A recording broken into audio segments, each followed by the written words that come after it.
আজকে আপনাদেরকে একটা গল্প বলবো। গল্পটা হচ্ছে, একদিন একটা মানুষ সে রাস্তা দিয়ে যাচ্ছিল।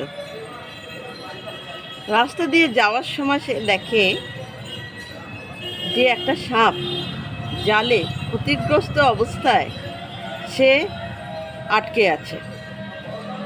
তখন সেই মানুষটার মনে দুঃখ হলো।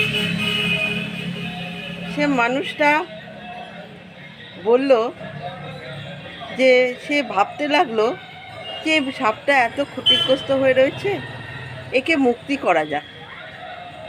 সে তার কষ্ট সহ্য করতে পারল না। জাল থেকে ক্ষতিগ্রস্ত সাপকে সে মুক্তি দিল। মুক্তি দেওয়ার পর সাপ মানুষকে বলল যে তুমি আমাকে মুক্তি দিয়েছো, এটা খুব ভালো কথা, এবার আমি তোমাকে কামড়াবো।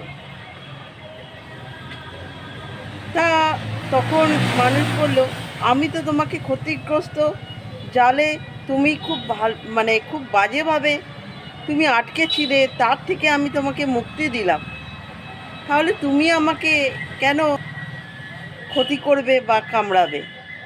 তখন সে সাপ বলল, তুমি তোমার চরিত্র করেছো, আমি আমার চরিত্র মতন কাজ করব। তুমি তোমার চরিত্র মতন কাজ করো, আমি আমার চরিত্র মতন কাজ করব। তো এই গল্পটা থেকে আমি একটাই বলতে চাই যে আমাদের মানুষের মধ্যেও দু রকমের মানুষ দেখা যায়। একটা হচ্ছে এই সাপের মতন, একটা এই মানুষের মতন। গল্পটার মধ্যে একটাই বোঝাতে চাই যে আমি এই গল্পটা বললাম, দুটো চরিত্রকে সামনে তুললাম আপনাদেরকে কেমন লাগলো এই দুটো চরিত্র বা আমার গল্পটা অবশ্যই কমেন্ট করবেন।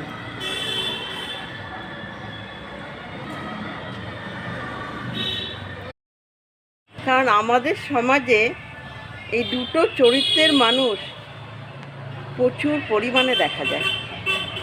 এই জন্যেই আমি এই গল্পটা বললাম। ভালো লাগলে অবশ্যই সাবস্ক্রাইব করবেন।